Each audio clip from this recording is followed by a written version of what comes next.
ఆడలేక మధ్యలో ఓడు సామెత చందంగా రైతులకు యూరియా కొరత తీర్చలేని కాంగ్రెస్ సర్కారు కొరతను కప్పిపుచ్చేందుకు కోతలు పెడుతున్నది. రెండేళ్లుగా రైతులకు అవసరమైన యూరియా సరఫరా చేయలేక వారిని రోడ్డెక్కేలా చేసిన ప్రభుత్వం ఇప్పుడు మరో పిడుగు వేసింది. యూరియా పంపిణీలో కోత పెట్టింది. ఇందులో భాగంగానే ఎకరానికి ఏ పంటకు ఎంత యూరియా ఇవ్వాలని లెక్క తేల్చింది. ఆడలేక మధ్యలో ఓడు సామెత చందంగా రైతులకు యూరియా కొరత తీర్చలేని కాంగ్రెస్ సర్కార్ కొరతను కప్పిపుచ్చేందుకు కోతలు పెడుతున్నది. రెండేళ్లుగా ఎకరానికి ఏ పంటకు ఎంత యూరియా ఇవ్వాలో లెక్క తేల్చింది. కొత్తగా తీసుకొస్తున్న యూరియా బుకింగ్ యాప్ లో కోతలకు రంగం సిద్ధం చేసింది. ఇందుకు సంబంధించి ప్రత్యేకంగా నిబంధనలు రూపొందించింది. యాప్ లో చూపించినంత యూరియానే పంపిణీ చేయనున్నది.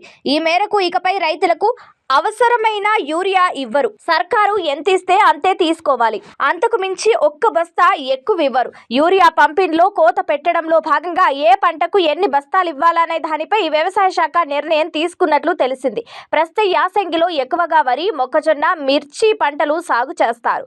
ఈ పంటలకు ఎకరానికి ఎంత యూరియా ఇవ్వాలో సర్కారు నిర్ణయించింది.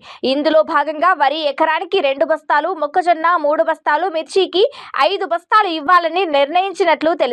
ఇక దీనిపై రైతుల్లో తీవ్ర ఆగ్రహం వ్యక్తమవుతున్నది. తమ అవసరాలు, భూముల పరిస్థితులను పరిగణలోకి తీసుకోకుండా అంతటికి ఒకేలా ఇవ్వటమేమిటని మండిపడుతున్నారు. ఈ బస్తాలు ఏ మూలకు సరిపోతాయని ప్రశ్నిస్తున్నారు. సాధారణంగా వరి ఎకరానికి 3 నుంచి 4 బస్తాలు, మొక్కజొన్న 4 నుంచి 5 బస్తాలు, మిర్చికి 8 నుంచి 10 బస్తాల యూరియా వేస్తామని చెప్తున్నారు.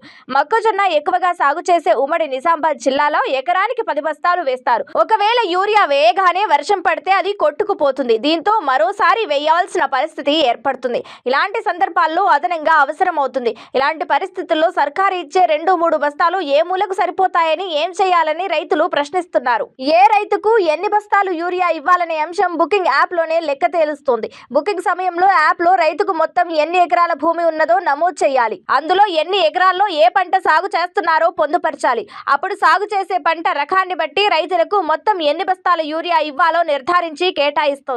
ఉదాహరణకు ఒక రైతుకు 5 ఎకరాల భూమి ఉంటే ఇందులో 3 ఎకరాల్లో వరి, 2 ఎకరాల్లో మొక్కజొన్న వేయాలనుకుంటే ఆ రైతుకు వరి అయితే 10 బస్తాలు, మొక్కజొన్న 9 బస్తాలు కేటాయిస్తారు.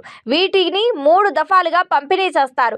ఇలా యాప్ లో రైతులు నమోదు చేసే భూమి, సాగు భూముల ఆధారంగానే పంపిణీ అవుతుంది. అంతకు మించి ఒక్క బస్తా ఎక్కువ ఇవ్వటానికి వీల్లేదు. ఎలా అయినా రైతులకు యూరియా పంపిణీలో కోత పెట్టాలని కృత నిశ్చయంతో ఉన్న సర్కార్ రైతులకు ఏ వైపు నుంచి కూడా మార్గం లేకుండా చేసింది. ఇందులో భాగంగా ఎవరైనా రైతులు 1-2 యూరియా బస్తాలు ఎక్కువ తీసుకునేందుకు సాగు భూమిని అధికంగా చూపిస్తే ఆ తర్వాత వారిని ఇబ్బందులు పెట్టే ప్రణాళికలు సిద్ధం చేసింది. ఆ పంటలు కొనుగోలు చేసే సమయంలో రైతుల వాస్తవ సాగును పునర్పరిశీలించనున్నది. ఇందులో తేడాలుంటే రైతుల పంటల్ని కొనుగోలు చేయకుండా తిరస్కరించేలా చర్యలు చేపట్టింది. ఈ విధంగా రైతులకు అవసరమైన యూరియా ఇవ్వకుండా ఆ తర్వాత పంటలు కొనుగోలు చేయకుండా ఇబ్బందులు పెట్టే పనులకు ప్రభుత్వం శ్రీకారం చుట్టడంపై తీవ్ర విమర్శలు వెల్లువెత్తుతున్నాయి. ఇక యాప్ లో బుకింగ్ కు అవకాశం కల్పించిన ప్రభుత్వం బుకింగ్ గడువును కేవలం 1 రోజుకే పరిమితం చేసింది. అంటే బుక్ చేసుకున్న 24 గంటల్లోపే కొనుగోలు చేయాలి, లేదంటే బుకింగ్ రద్దవుతుంది. దీంతో రైతులు మళ్లీ బుక్ చేసుకోవాల్సి ఉంటుంది. ఒకవేళ యూరియా కొరతతోనో